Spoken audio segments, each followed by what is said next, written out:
So, hello again. Today I'm going to kind of show you a different game than usual because I'm going to, let's say, postpone the next video on the top 10 favorite chess games playlist because I played in another match in the league and I ended up winning a pretty beautiful game, and I would like to share it with you and maybe also learn something out of it myself. So I was white, and my opponent was something around 1850. So he was a pretty decent player. But what surprised me very early is that he spent a lot of time in the opening, and he seemed completely surprised with the opening that I chose. So let's just see that. I played d4. My opponent quickly played knight f6. And after bishop f4, he quickly replied e6. But after e3, he went into a think, and after a few minutes, he played c5. I quickly replied c3. And after d5, knight d2, knight c6, bishop d3. This is a normal development in the London system. You always move this bishop only if the knight is already developed on c6. Because if it's not, if say bishop e7 is played and you play bishop d3, then black may sometimes play b6, and if you play knight f3, then bishop a6, and they exchange this bishop. Of course, this is not anything bad, but it doesn't give you any particular advantage. Of course, in this position, white would be winning, but like I say, I'm just talking about the strategy here. So after knight c6, bishop d3, bishop d6, challenging my bishop, which is a common theme here. This is actually a main line. I went back to g3 saying that, okay, if you really want to, we can exchange the bishops, but now I have a strong rook on the h file, and to my mind, this position is much better for white. Even though the engine might say it's better for black, but from human perspective, it's very easy to attack, and black should not really castle kingside anytime soon. But he didn't take that. He played the main move and castled kingside. I developed my knight as usual, and here b6.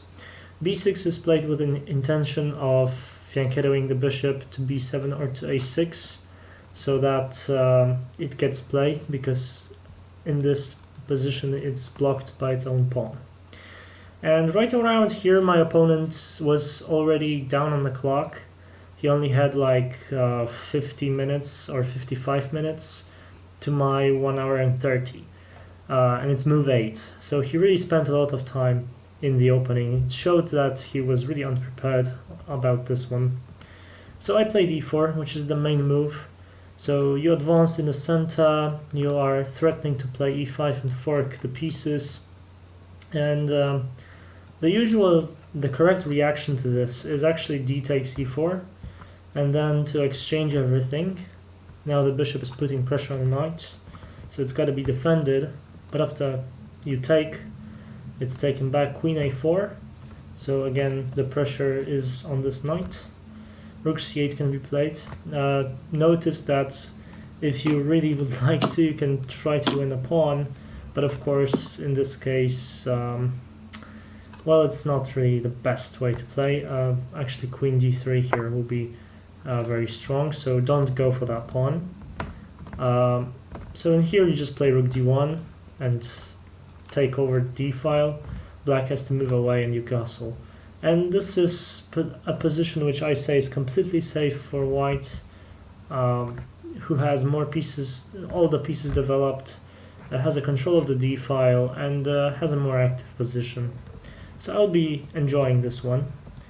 And my opponent didn't go into that. Instead he retreated his bishop, simply sidestepping this threat. But I played e5 anyway, gaining a lot of space. And here the main move is knight h5. And after that I would go knight g5, which is a very sort of aggressive way of playing. After bishop takes, queen takes, threatening mate. Then g6, queen goes back. And say if black wins the pawn, then you play h4, and black may face a lot of problems here. There are motifs with h5, taking on h5 may bring the rook over the queen or maybe the bishop, The king is very weak in this position. Just to mention, if he perhaps wanted to do it differently, then he would be losing very quickly, because after this check you simply take on f7, and let's say after rook takes f7, h takes g3, and you always have these discoveries. It's very unpleasant. The best move is actually bishop g5, which loses anyway after bishop g6 check.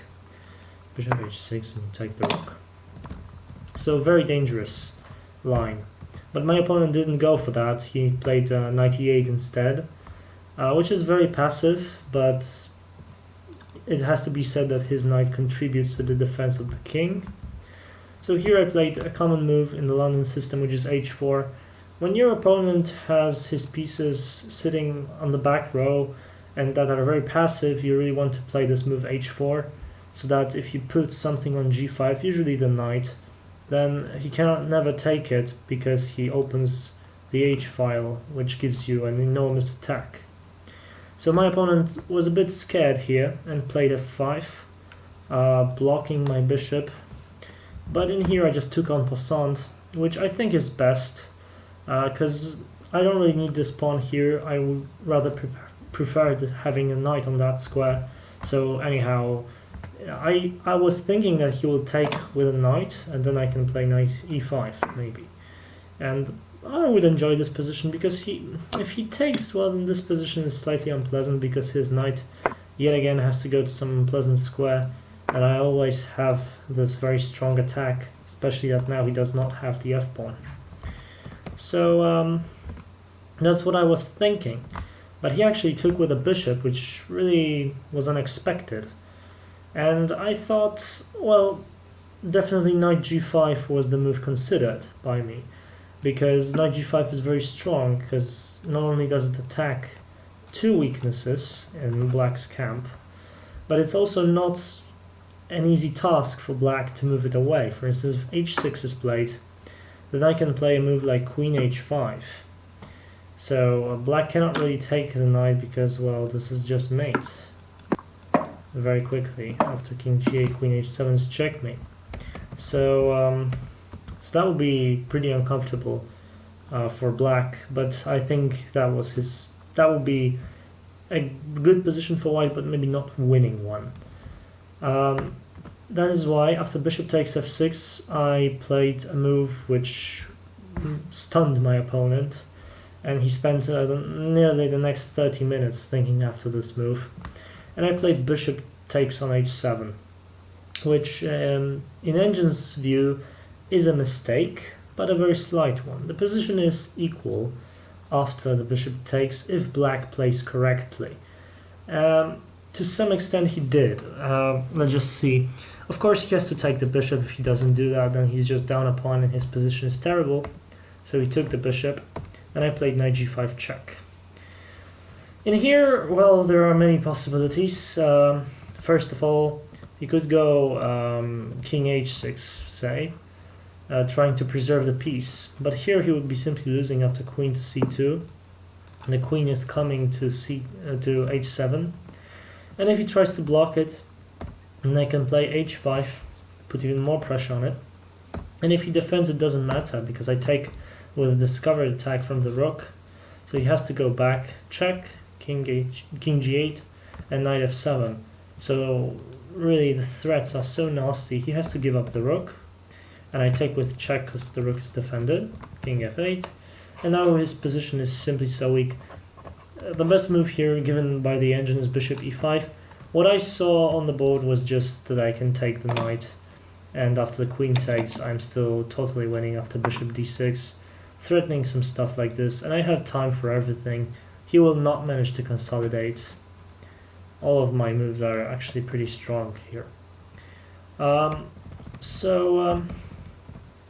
He cannot go to h6. He could try going to g6, but that loses immediately after queen c2, king h5, queen h7, check, king g4, and knight f1. And now there's no defense to checkmate. Whatever black plays, the knight comes to h2 with checkmate. As you can see, all of the pieces are restricting the king so much that it cannot move, and you cannot even eliminate the pieces that prevent the king from moving. So a very elegant finish to this game. This would be a very elegant finish into this game if he played it. But, well, he could have also played king g8, but that will lead to the same variation as in the game, because he'll play queen h5, threaten mate, and now there is only one move that does not lose the game, and it's bishop takes knight and pawn takes knight, which transposes into the game position. So I will just show you the move order. After knight g5, he took the knight. I took back check, king g8. Of course, he couldn't play king g6 because of queen h5, king f5, and g6. And that would be just completely losing, because if king f6, then bishop h4, winning his queen. And if queen g5, then simply queen f3 check. He has to take the pawn on g6, and then simply queen f8. And simple material advantage, and the weakness of the king is substantial. So after king g8, queen h5, so again threatening some motifs like g6 and queen h7. So the only move here that allows black to keep the position equal is rook to f5, which I saw and I was quite concerned, because in this position the only way for white to maybe survive is queen h8, king f7, bishop h4. So threatening g6, and here after knight e7, preventing this, but you still play g6.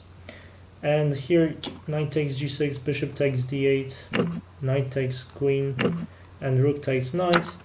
It says that the position is equal. And that was the best line according to the engine after rook f5, which would be difficult to find. But as my opponent pointed out later on after the game, in here he thought that I can simply play knight f3, and that he does not really have any good moves, because I can just bring my knight into the game, I can maybe even castle and bring the other rook into the game, and he does not really have anything to stop me. Of course, the engine gives some lines in which black is even better, slightly better, but not in this case, really. From the human perspective, it's really a huge advantage to white due to the open h-file, so he would not be enjoying this. So he decided to give the piece back with knight f6, attacking my queen and defending the h7 square. And here actually, well, I took the knight, but the engine says that the best move in this position was actually maybe to play queen h2. So the idea is that you still keep up the pressure, knight is still hanging, and he cannot really move it. If he plays knight to g4, then queen h8, and here, and maybe queen h5, so you win this anyway. So maybe that was a good move, but I didn't see that. I simply took the knight, and he took back with his queen. And now, well, what I should have done was just to play the knight into f3, block the f-file, perhaps have the knight joining in the attack, but I didn't do that. I played queen h7 check, forcing his king to go to f7, and then played what I thought was a very strong move, and it was rook h4. Now, what I thought about this position is basically I'm threatening rook f4 to pin his queen to the king, so he has to do something. If he tries to block it in this way, then I have ideas of bishop, I mean not necessarily, because there is a weakness in the f-file, but not now. So he would have to play queen g6, and then I really think this position is good. The bishop is attacking the pawn, and even though the queens get exchanged, white has definitely an advantage here. And if he does, well, if he does anything else like king e7, then he's completely lost, I think, because, well, there are motifs like this and this. This is very strong itself. His king is just getting harassed all over the board. So he decided to play king e8, and in here I played rook f4 because I saw the variation coming. He has only one, let's say, decent move in this position, which is queen h6, just simply getting rid of the queens, forcing me to get rid of the queens, so I did. I exchanged, and I did it all because in the end I saw that in this position the material is equal, but I can win a pawn because of his bad king's placement. So I took the pawn on c5, and after he recaptured, I gave a check with a bishop. Not this one, this one. And won the pawn. And also, I would just like to mention that in here my opponent was very low on time. He had like, I don't know, 5 to 7 minutes. So he didn't have a lot of time for the endgame, but well, that was only his fault. He played king f7 and I took on c5 and knight e5. A very strong move, coming to d3 with, let's say, multiple threats. So the only move actually to still keep up the good position is king e2. And he played bishop a6, developing the bishop and harassing my king. King e3, and here king g6, which I don't really like. King g6 does not do anything important, just secures this pawn, which was not attacked, so it didn't really make sense to me. And I played f3, simply preventing his knight from maybe harassing my king from g4. He played knight d3, so okay, double attack. So I have to go back with the bishop to an awkward place on a3, but in here I'm very solid, he cannot really do anything to me. He played rook b8, increased the pressure on the pawn. I played b3, and maybe he thought that after rook c8 he puts a pressure on this pawn, and it's not easy for me to defend it. I mean, I can play king d4 or knight b1, but that's very awkward. But I found a better move. I played c4. Theoretically giving up a pawn, but let's just mention that the connection between the bishop and the knight is now interrupted, so I can simply win this knight wherever I want. So d takes c4, and knight takes c4. Of course the knight was defended, so I couldn't take that. So I took with a knight. He has to now retreat, knight c5. I thought knight e5 was a better move, or simply bishop takes c4 was a better choice. Though I would be very happy with that because the bishop is supposed to dominate the knight in the endgames, but okay. And after knight c5 I played king d4, bringing my king closer to the action, attacking the knight, forcing it to go even more back into black's position.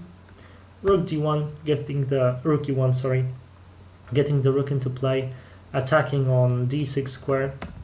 Rook d8 check, king e5, which maybe is not the most precise move. King c3 was probably better, because from e5 the king seems active, but in fact it can be harassed quite easily. At this stage, black's best option, I think, was to simply take the knight and play against the isolated pawns, which he has himself. Because when my pawns are together, they are stronger because they can defend each other. And in that case they wouldn't be able to. But he played king f7, supporting his pawn, and here I simply played knight d6, forcing the exchange of knights.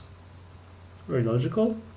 So I took back, and now he thought, well, this is in fact a different color squared bishop endgame. What it means is that this bishop is defending the light squares but has no access to dark squares. But more importantly, my bishop does not have an access to the light squares. So his idea is that if he puts all of his pawns on the light squares, I will not be able to attack them with my bishop, and then I'm not going to be able to win. So he played bishop c8. So now he's defending this pawn, but he also is getting ready to play a6 and secure another pawn on the light square. I played rook c1, so currently I'm threatening rook c7 check and picking up the pawn. And here he played a6, simply sidestepping that threat and putting the pawn on the light square. Rook c7 anyways, king g6. And in here, the best move according to the engine is b4, and preparing to break on the king's side and the queen's side, sorry, and then try to win this way. But I didn't do that. I initiated the play on the king's side and played g4, getting a bit more space. And here he thought probably that he can exchange one of these pawns for his pawn, which well, is beneficial to him in some way, because then my pawns are no longer together. His pawns are not together anyway, so it doesn't matter. He played h5, really wanted to exchange that. And here I actually happily accepted this because I saw a very beautiful move here incoming, and it was king f6, sacrificing the bishop. Well, not really sacrificing because in theory I can take back, but I have an even stronger response if he takes, and rook h7 is tremendous. It actually is mate in one. So the only way really to prevent the mate is rook h8. There's no other way, simply preventing the rook from coming here. And now what I played was king g7, simply kicking the rook away from there. If he moved his rook here, then actually rook c5 is just winning, forcing the king here, and then the rook is unprotected, so I just win it. So he had to move the rook away. He blundered here because he didn't have enough time, but anyway, this position is lost. He played rook d8, and after, not bishop e7, sorry, and after rook c5 he resigned the game because he's forced to play king h4, and then bishop e7 actually picks up a whole rook. So in this position he resigned, but the other option, which was perhaps a little better, which was rook e8, then I have a move like bishop d7, so covering all the squares around the king. As you can see, the king is trapped and mate is threatened, so he has to prevent that. The only way to do that is simply by playing e5, and then bishop f6. So the bishop no longer has to be watched by the rook, and also it puts pressure on the pawn. And say if he develops the bishop, then simply rook c5 again puts a lot of pressure on the pawn, and if bishop g4, desperately giving the bishop. I mean, this is all stupid, but there is simply no way to defend. The king is trapped. If he gets checked by the rook, it's game over. And he cannot even dislodge any of my pieces, so he can basically play whatever he wants. I mean, he can play bishop d7. And anyway, I can play rook c1, let's say, and how do you defend against checkmate? There's basically no defense. He has to give up the rook. If he doesn't do so, then he's checkmate the next move. Well, okay, technically he's not, because he can walk into the spin, give the rook, and give the bishop, yeah, but anyway, this is completely losing.